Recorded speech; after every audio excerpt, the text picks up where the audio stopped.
In 1909, Pope Pius X collapsed. He came back with a terrifying vision. A future pope fleeing Rome, climbing over the dead bodies of his own priests to escape the Vatican. 8 years later, Virgin Mary appeared to 3 shepherd children in a field outside Fatima, Portugal. She showed them hell. She said another world war was coming, and she gave them one final vision, one the world wouldn't learn for decades. The third secret was written down in 1944 and locked inside the Vatican. It stayed sealed until the year 2000.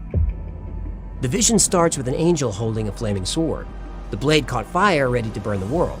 But the flames died out when they touched the light shining from Mary's hand. Then the angel pointed at the earth and cried out one word 3 times. Penance, penance, penance. Then the children saw the Holy Father. He crossed the city in ruins, praying for the souls of the corpses he passed. Bishops, priests, and ordinary believers followed him up a mountain toward a large wooden cross. At the top, soldiers opened fire. The Pope fell. The clergy fell. The soldiers killed the believers behind them. The vision ends with 2 angels gathering the blood of the martyrs and sprinkling it over the souls making their way to God.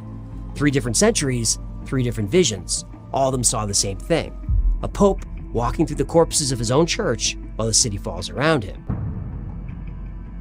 During the reign of Francis, the prophecy seemed to be coming true.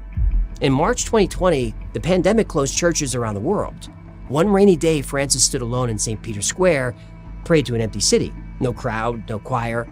One old man in white, alone in the rain, in a square built to hold hundreds of thousands. It looked like the end of the world.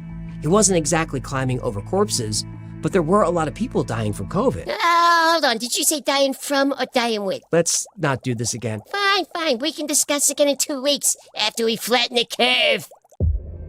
War came back to Europe. Churches burned in Africa and Asia, and Christians died for attending them. Inside the Vatican, scandal after scandal, and people kept leaving the church.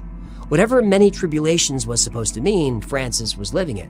And across town, in the Basilica of St. Paul outside the walls, the countdown hangs in plain sight. Every pope has a portrait there. A ring of faces circling the church from St. Peter to today, with the current pope's portrait lit by a spotlight. They say that when the wall runs out of room for portraits, the world ends. Under Francis, the spotlight was near the end of the row. Francis led the church through 12 years of tribulation. Then on April 21st, 2025, he died. That should have triggered the apocalypse. But Rome didn't burn. Judgment Day didn't come. Instead, a conclave gathered to choose another pope. Scholars were relieved until they took a closer look at the original prophecy. 400 years ago, the text was published with a misprint. One small error that changed everything. The end of the world prophecy isn't counting down popes at all. It's counting down years.